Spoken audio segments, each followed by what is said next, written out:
Share. Sudah share.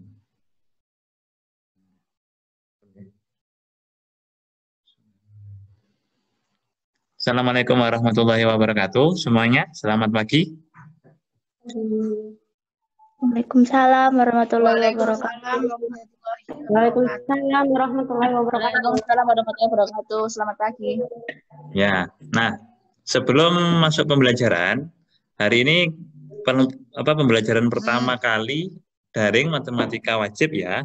Jadi untuk matematika ke depan kita akan membahas materi matematika wajib yang untuk semua kelas 12 itu sama materinya. Ya. Paham? Oke, paham ya. Nah, untuk pembelajaran matematika wajib pertemuan pertama kali ini nanti akan dibawakan oleh Budaya. Ya. Nanti kalian ikuti pembelajarannya dengan baik, akan ada beberapa tugas yang jelas. Nanti silakan tugasnya dikumpulkan kepada guru matematika di setiap kelasnya. Untuk kelas 12 IPA 1, nanti tugasnya bisa dikirim ke Pak Arif. 12 IPA 2 bisa ke Budaya. 12 IPS 1 nanti bisa ke Bu Evin pengiriman tugasnya. 12 IPS 2 juga ke Bu Evin. Begitu juga kelas 12 IPS 3 nanti ke Bu Evin pengirimannya. Dan untuk kelas 12 bahasa nanti bisa dikirimkan ke Pak Arif juga tugasnya. Seperti itu. Pahami ya? Nanti pengiriman tugasnya ke guru mata pelajaran matematika masing-masing kelasnya. Seperti itu. Nah, untuk durasi pembelajaran hari ini adalah 60 menit. Nanti akan dimulai dari sekarang, dari Budaya menjelaskan. Mungkin itu yang Bapak sampaikan. Untuk lebih menyingkat waktu, langsung saja ya. Silakan Budaya untuk memimpin. Ya enggak, setengah jam.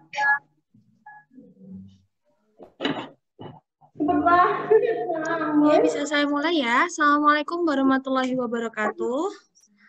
Waalaikumsalam warahmatullahi wabarakatuh. Oke, selamat pagi semuanya. Semoga selalu tetap semangat, belajar, dan juga selalu jaga kesehatan ya.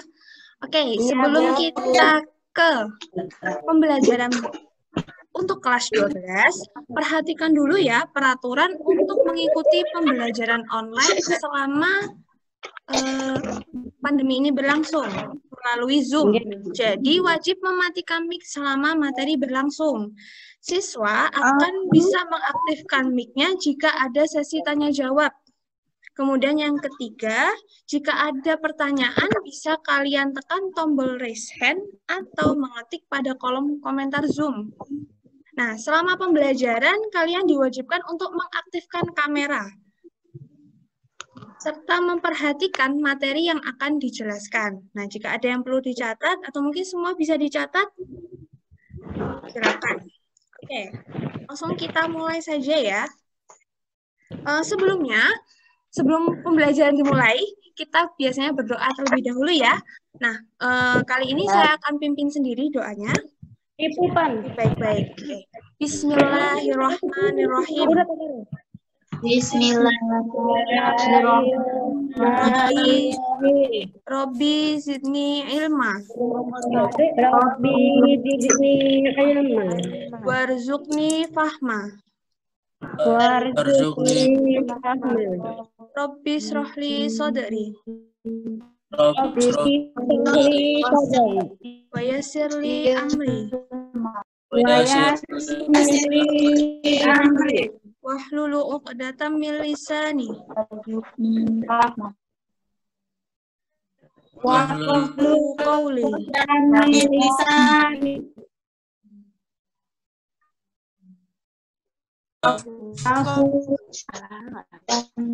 Bismillahirrahmanirrahim. Qul huwallahu ahad. Allahus samad. Lam yalid wa lam yulad wa lam yakul lahu kufuwan ahad.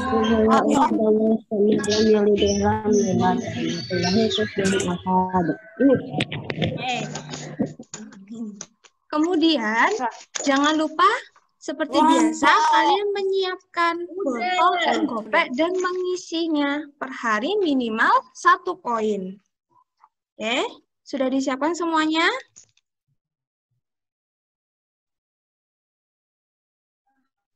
Sudah, Bu. Sudah mengisi. Oke, sudah mengisi ya.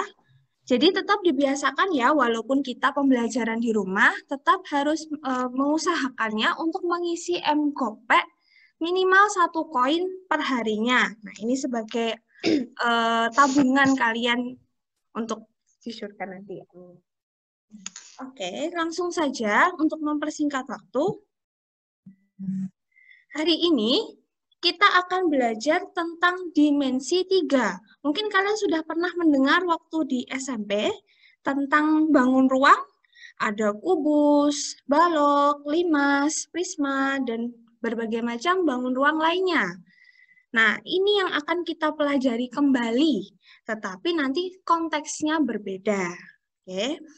Nah, untuk submateri pertama, yaitu, di dimensi 3 ini kita mengenal 3 unsur, yaitu titik, garis, dan juga bidang. Oke, mungkin kalian sudah sering ya melihat di geometri gambar titik, gambar garis, gambar bidang. Nah, kalau titik ini sendiri memiliki sifat tidak memiliki ukuran tertentu, jadi dia bebas menggambar suatu titik. Nah, titik ini hanya dapat ditentukan letaknya saja. Jadi sudah tahu posisi titik itu di mana. Nah, hanya seperti itu saja. Dan digambarkan dengan simbol noktah yang sudah sering kalian gambar di saat SMP waktu belajar tentang geometri juga. Dan biasanya diberi simbol huruf kapital seperti titik A. Berarti nanti ada gambar titik, kemudian dikasih huruf kapital yang menunjukkan bahwa dia adalah titik A. Seperti itu. Oke? Sudah paham ya tentang titik itu seperti apa? Kemudian yang kedua adalah garis. Garis adalah himpunan dari titik-titik yang kalian gambar itu dan dia panjangnya tidak terhingga. Jadi kalian menggambar sebuah himpunan. Jadi garis itu adalah dari kumpulan titik-titik yang bergabung kemudian panjang menuju tak hingga. Nah, kalau bidang dia juga himpunan titik-titik. Dan dia punya sifat luas. Biasanya digambarkan sebagai permukaan datar. Contohnya, tembok. Tembok itu juga termasuk bagian dari bidang, karena dia punya permukaan dan juga memiliki sifat luas. Oke, seperti itu ya. Nah, di dimensi 3 ini, kalian juga perlu tahu kedudukan dari titik, garis, dan juga bidang. Oke, kita next. Nah, coba perhatikan di situ. Kita bahas pertama dulu ya tentang kedudukan titik terhadap garis. Jadi fokusnya di gambar itu adalah titik, garis, dan ya titik dan juga garisnya. Nah,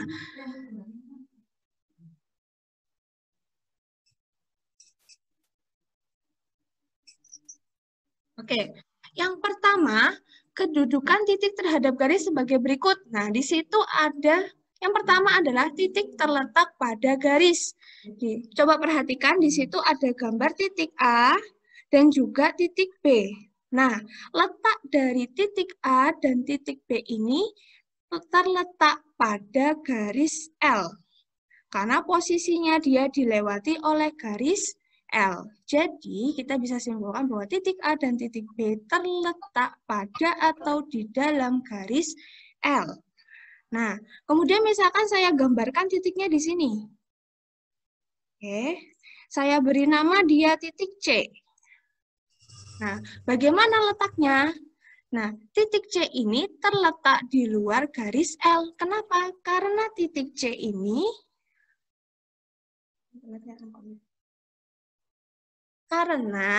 titik C tidak dilewati oleh garis L, sehingga posisinya dia berada di luar garis L. Oke, sampai sini ada yang ditanyakan? Oke, tidak ada ya. Kita lanjut. Yang kedua yaitu kedudukan titik terhadap bidang. Nah, sekarang fokusnya sudah bertambah. Tidak hanya titik garis ini saja, tapi juga ada bidang yang saya beri nama bidang alfa. Nah, kalau kita lihat posisi titik A dan titik B, dia berada di dalam bidang alfa. Maka kita bisa simpulkan bahwa titik A dan titik B-nya terletak pada bidang alfa. Oke. Nah, bagaimana untuk titik C yang ada di sini? Perhatikan bahwa dia tidak berada di area bidang A, sehingga titik C ini terletak di luar bidang alfa. Oke, sampai di sini ada yang ditanyakan? Tidak. Ulangi, Bu. Diulangi. Diulangi di bagian yang mana? Di bagian mana, Nak? Bukan titik terhadap bidang. Titik terhadap bidang. Oke, fokus ya. Bisa di-mute dulu. Halo? Bisa. Fokusnya sekarang di titik A, titik B, dan bidang yang bernama bidang alfa. Oke, sudah ya? Lihat dulu. Titik A dan titik B, coba perhatikan di situ. Dia posisinya kan berada di area bidang alfa, kan? Berada di dalamnya. Nah, berarti posisi titik A dan titik B itu disebut terletak pada bidang alfa. Karena dia di dalam area bidangnya. Kalau titik C, dia kan posisi di sini. Padahal bidangnya hanya sampai batas di sini. Garis ini. Oke. Nah, maka kita bisa sebut bahwa titik C terletak di luar bidang alfa. Oke. Oke. Gimana nih, Bu? Oh, maaf sebelumnya. Kalau ratio hanya di gimana? Oh, ini.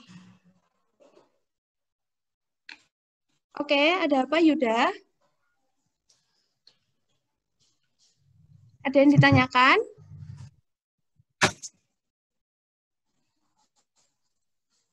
Apa kepencet mungkin? Oke. Sudah, sampai di sini kedudukan titik terhadap garis dan juga kedudukan titik terhadap bidang. Bisa kita lanjutkan? Bisa. Oke, kita next ya. Bisa, Bu.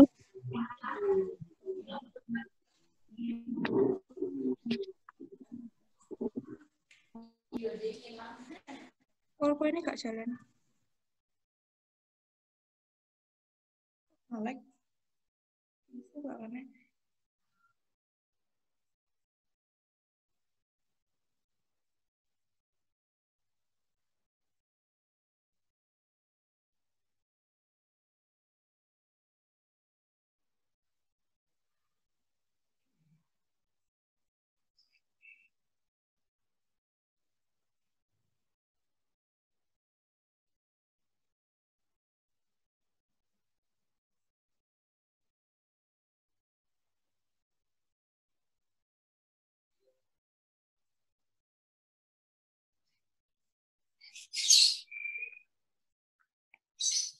Yan, jalan permainnya, Yan. Tunggu sebentar ya. Ya, Bu.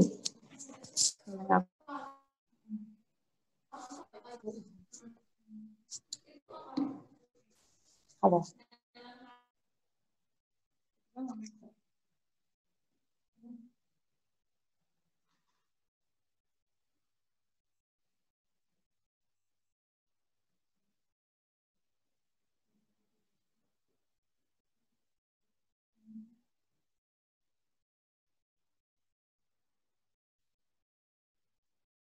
Oke, kita lanjut. Nah, ini ada kedudukan. Tadi kan titik dengan garis, titik dengan bidang. Sekarang kedudukan garis terhadap garis lainnya. Ada 3 macam kedudukan antara garis dengan suatu garis lainnya. Yang pertama adalah 2 garis berpotongan. Nah, kalau kita lihat di kubus, Di kubus ini, kubus A, B, C, D, E, F, G, H. Nah, perhatikan garis GH dan garis FG. GH, FG. Dia berpotongan. Kenapa? Karena garis GH dan garis FG ini berada pada satu bidang yang sama. Saya ulangi. Garis GH dan garis FG berada pada satu bidang yang sama dan hanya mempunyai satu titik persekutuan. Jadi ada suatu titik yang hasil pertemuan dari GH dan juga FG. Ya, dia berpotongan di sini. Nah, maka bisa disebut bahwa GH dan FG saling berpotongan. Yang kedua, dua garis sejajar. Kalau kita lihat, misalkan ada garis AB dan garis CD. Nah, dia dikatakan sejajar. Mengapa? Karena garis AB dan garis CD ini di satu bidang yang sama. Bidangnya ABCD. Jadi di alas ini. Oke. Nah, dan dia tidak mempunyai titik persekutuan. Jadi kalau di gambar panjang, dia tidak akan saling bertemu pada suatu titik. Oke, bisa dipahami? Jadi kalau berpotongan itu, dua garisnya bertemu dan ada titik persekutuan dari hasil pertemuan itu. Nah, jika garisnya sejajar, maka tidak ada titik persekutuan yang terjadi dari dua garis tersebut. Bagaimana dengan bersilangan? Kalau bersilangan, ini bukan silang gini ya, tapi nih, lihat dulu, garis AB dengan garis DH. Oke, AB dengan DH. Kedua garis ini ya, bidangnya berlainan. Si AB letaknya pada bidang ABCD, sedangkan DH letaknya di bidang DCGH. Oke. Nah, karena letaknya berbeda dan tidak mempunyai titik persekutuan, maka dua garis ini dikatakan bersilangan. Oke, jadi ada 3 jenis kedudukan untuk garis terhadap garis. Yang pertama berpotongan. Berarti dia bertemu di satu titik persekutuan. Kemudian yang kedua, dua garis yang sejajar. Dia tidak akan bertemu. Bersilangan, nah bersilangan tuh kalau ini sama yang di sini. Nah dia kalau diteruskan, dia tidak akan bertemu di satu titik persekutuan. Seperti itu. Oh iya.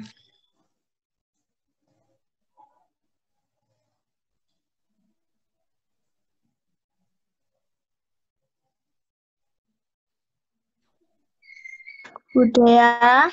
Ya. Ada yang ditanyakan? Saya Manda, Bu. Ya, saya masih nggak paham yang dua garis bersilangan. Dua Masih garis belum paham. bersilangan. Perhatikan ya, Ndok. Di tulisan itu kan ada tulisan garis AB dan DH. Jadi kamu fokus di garis AB dan garis DH. Sudah? Sudah, Bu. Oke, garis AB itu kan letaknya di bidang ABCD. Sedangkan DH letaknya di bidang DCGH. Jadi kalau bersilangan itu syaratnya adalah kedua garis pada bidang yang berlainan. Jadi bidangnya nggak sama. Nah, nggak sama. Kemudian yang kedua, dua garis ini tidak bertemu atau tidak mempunyai titik persekutuan. Jadi dia tidak memotong dimanapun.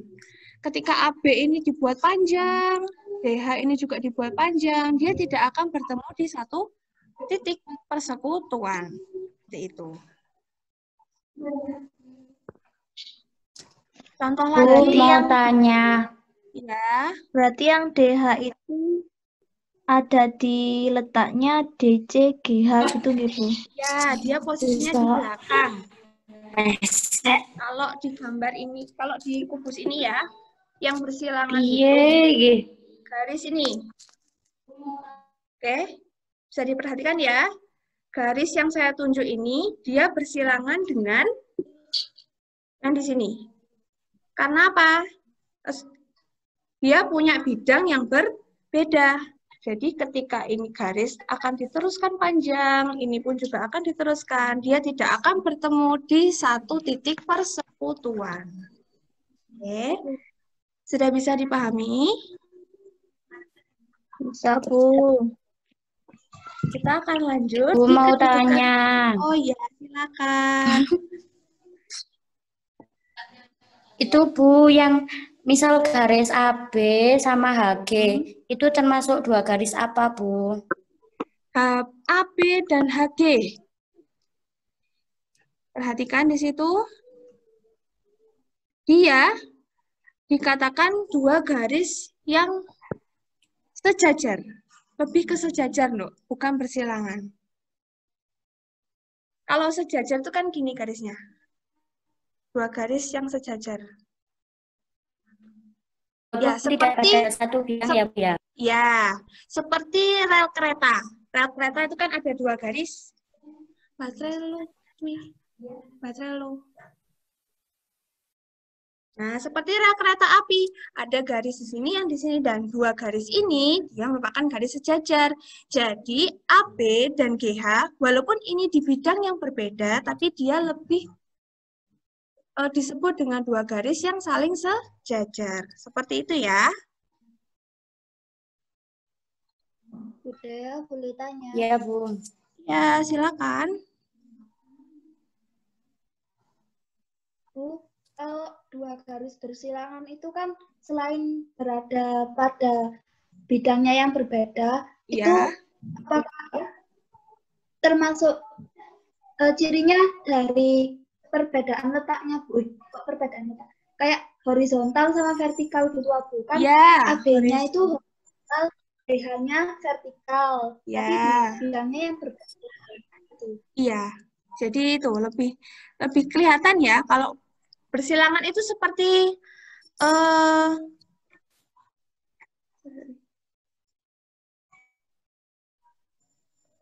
seperti kalian kereta dengan saat pesawat akan apa ini namanya? Take off.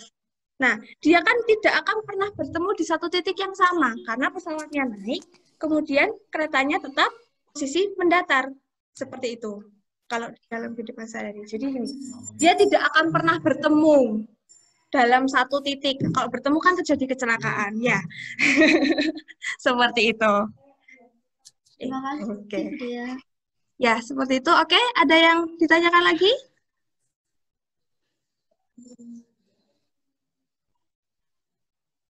Bisa kita lanjut ya ke kedudukan berikutnya? Bisa. Oke. Di sini adalah kedudukan garis dengan bidang. Tidak terlihat. Oke. Kedudukan garis terhadap bidang. Posisinya sama seperti kayak kedudukan titik terhadap garis. Jadi garis terletak pada bidang. Contohnya, kita lihat bidang ABCD. Nah, garis BD dengan garis BC ini posisinya berada di area bidang. Jadi bisa kita katakan bahwa Iya, masih kan nggak on. Berarti ya piye. di off dulu ya sayangku. Suaranya di mute dulu. Oke. Bu, diulangi, Bu. Ya. Yang pertama, garis terletak pada bidang. Diperhatikan, di situ ada bidang yang namanya ABCD. Nah, ada garis BD dan garis BC. Letaknya berada di dalam area bidang. Berarti bisa kita simpulkan bahwa garis BD dengan garis BC ini terletak pada bidang. Oke? Terletak pada bidang ABCD. Sudah ya? Yang kedua, garis sejajar dengan bidang. Nah ini. Perhatikan garis BC. BC. letaknya di bidang ABCD. Ada garis FG, letaknya di luar bidang ABCD. Tetapi BC kan sejajar dengan FG karena posisinya sama. Ya. Jadi di sini BC, di sini FG. Posisinya gini. BC dengan FG, dia sejajar. Berarti bisa kita simpulkan bahwa FG ini sejajar dengan bidang alas ABCD. Bisa dipahami? Your connection is unstable. Bagaimana? Saya ulangi lagi. Ulang. Oke, jadi ada garis BC, dia letaknya di bawah, di alas ini ya, garisnya ini. Kemudian ada garis, ini saya beri nama FG. Letaknya di luar bidang alas kan? Tetapi dia sejajar dengan BC, karena posisinya seperti ini, atas bawah, seperti rel kereta api.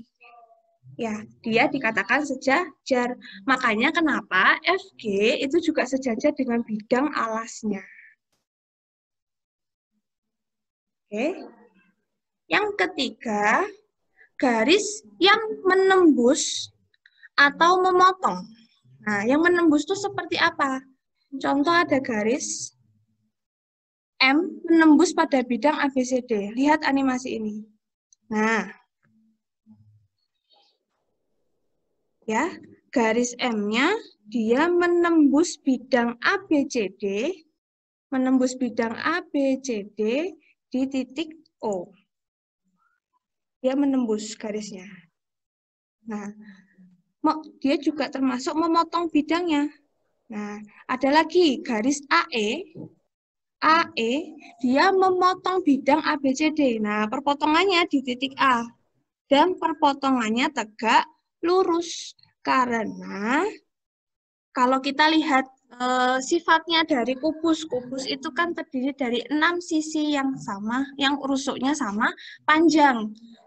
Nah, itu kan sama dengan persegi. Nah, persegi itu dia juga punya sifat sudut-sudutnya adalah siku.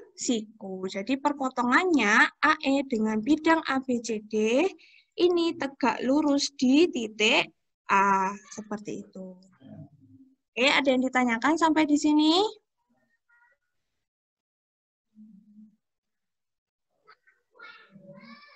Halo, ada yang ditanyakan? Tidak? Ulangi yang barusan, Bu. Nggak paham.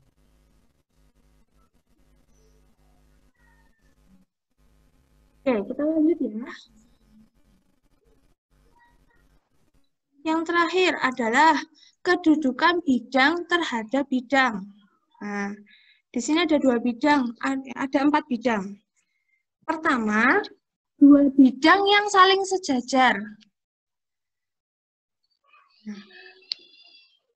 Jadi syaratnya dikatakan sejajar jika tidak mempunyai garis persekutuan. Jadi persekutuan antar 2 bidang itu berupa garis. Kalau seperti ini. Nah, dia hanya saling berhadapan, tidak memotong dimanapun. Ya. Oke, seperti ini. Nah, yang kedua adalah jika 2 bidang itu berpotongan. Nah, perhatikan ya, 2 bidang yang di bawah ini.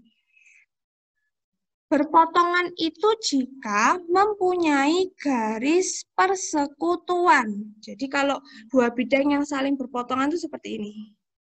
Nah, dia menembus di bidangnya, saling memotong, dan garis biru ini yang saya tunjuk, ini adalah garis persekutuan dari perpotongan kedua bidang. Oke, sudah sampai sini ada yang ditanyakan? Sejak awal dari kedudukan titik terhadap garis, titik dengan bidang, garis dengan garis, garis dengan bidang, dan yang terakhir bidang dengan bidang. Oke, ada juga.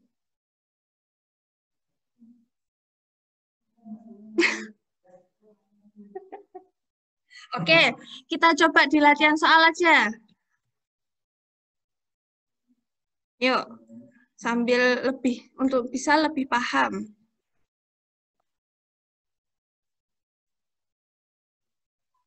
Nganu lagi ya, ngelek lagi ya. Bentar ya.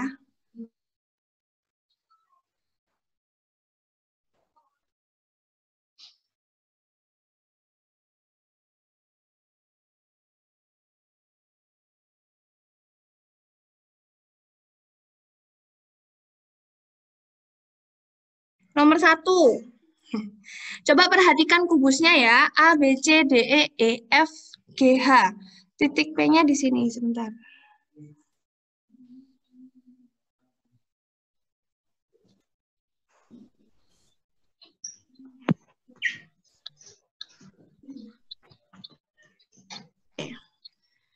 Nomor 1. Kalau ada soal titik P terletak titik-titik garis GE. Nah, fokusnya adalah ke titik P dan garis GE. Bagaimana letaknya P terhadap garis GE?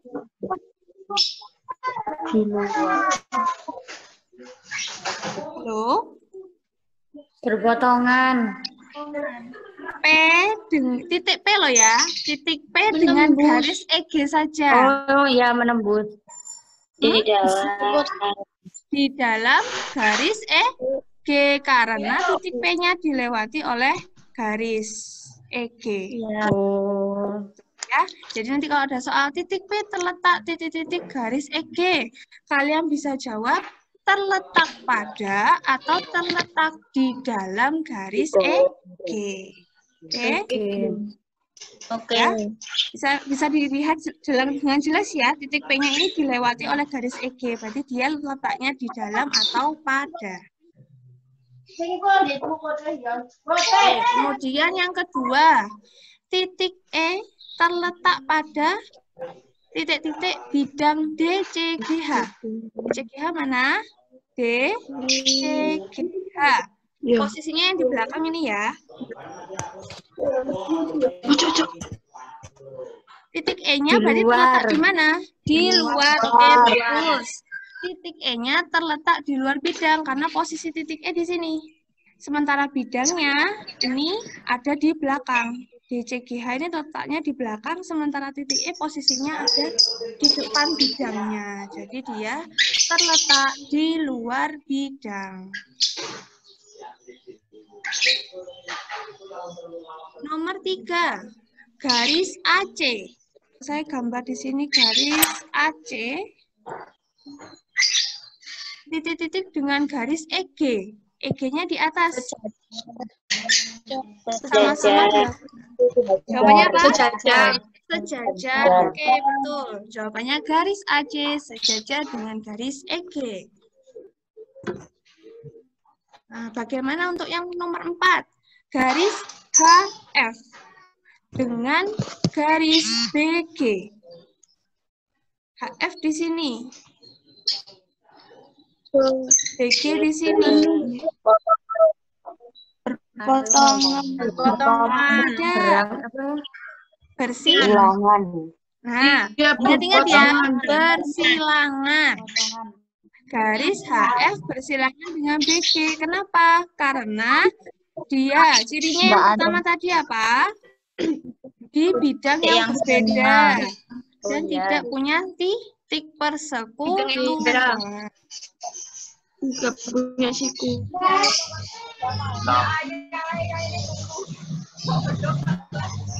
Oke, yang nomor 5, garis BE. Oke, perhatikan ya, garis BE dengan bidang ADHE.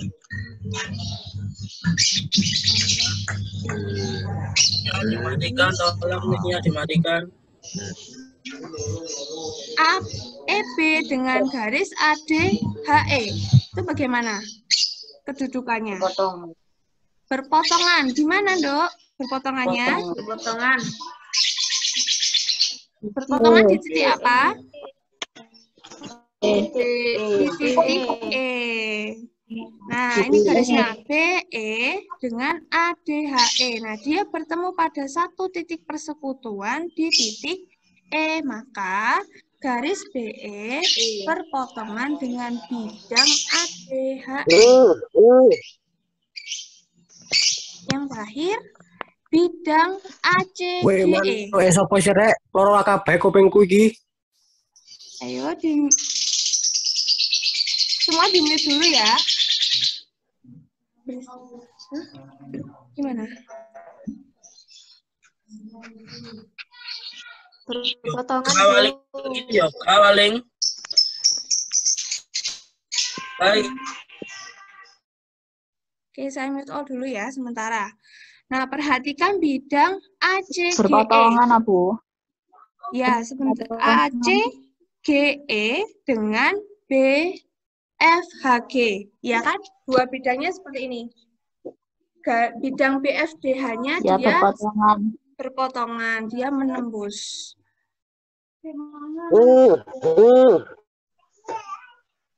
Oke, sampai di sini ada yang ditanyakan?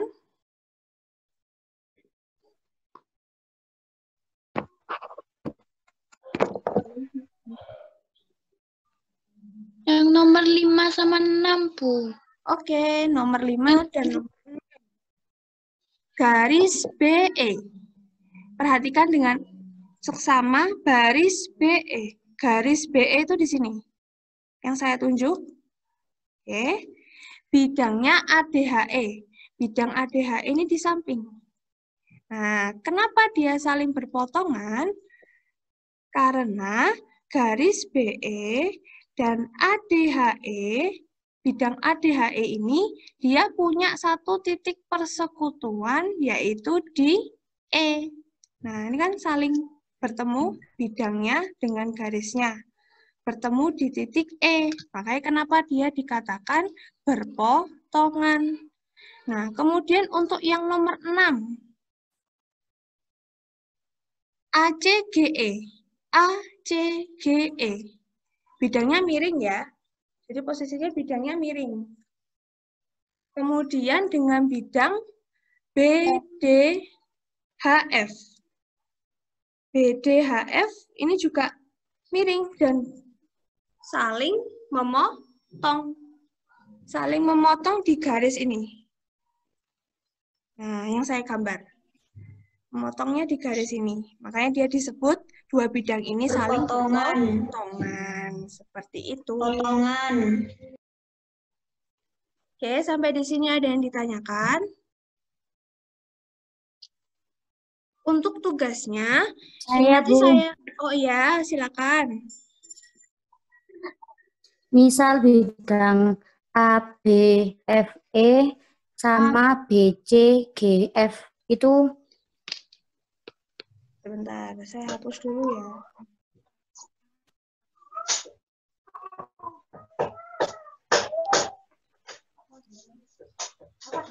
Apa, Ndok? Bisa diulangi lagi?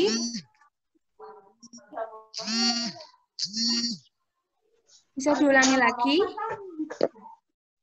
Misal bidang A, B, F, E sama bidang B, C, G, F itu apa, Bu? B, C, G, F, dan A, B, F, E. Iya. Iya, Bu. Ini ya, berarti area sini dengan area sini. Tegak lurus itu loh, Bu, ya. Ya, nah tuh. dia berpotongan tegak lurus. Kenapa? Karena ada garis persekutuan dari dua bidang tersebut, yaitu garis BF. Nah, garis BF inilah yang menjadi garis persekutuan. Makanya kenapa bidang ABFE dengan BCGF dia saling berpotongan. Oke, seperti itu. Bisa dipahami?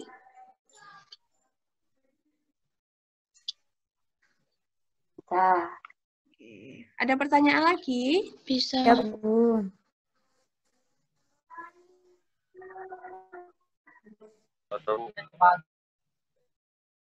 Oke. Hari ini kita cukup membahas tentang kedudukan titik, garis, dan juga bidang pada kubus. Nah, tadi kedudukan titik terhadap garis ada yang terletak dan ada yang di luar. Kemudian titik terhadap bidang juga seperti itu. Kedudukannya terletak pada dan terletak di luar. Dia ada dua kedudukannya. Kemudian garis dengan garis. Perhatikan ya, yang pertama adalah saling berpotongan. Yang kedua adalah saling sejajar. Dan yang ketiga adalah saling bersilangan. Oke, untuk garis dengan bidang itu juga terletak pada dan di luar. Bisa berpotongan juga. Kemudian untuk yang bidang dengan bidang ada dua, sejajar dan juga saling berpotongan. Oke, nah kita sudah mencoba menentukan kedudukan garis, bidang, dan kubus secara bersama-sama. Nah, nanti tugasnya akan saya kirimkan ke wali kelas kalian masing-masing. Nah, nanti juga berupa latihan soal. Tidak terlalu banyak, insya Allah. Jadi, kalian bisa coba di rumah mengerjakan untuk lebih memahami tentang kedudukan titik, garis, dan juga bidang. Oke, seperti itu. Ada yang ingin ditanyakan lagi terkait dengan materi ini?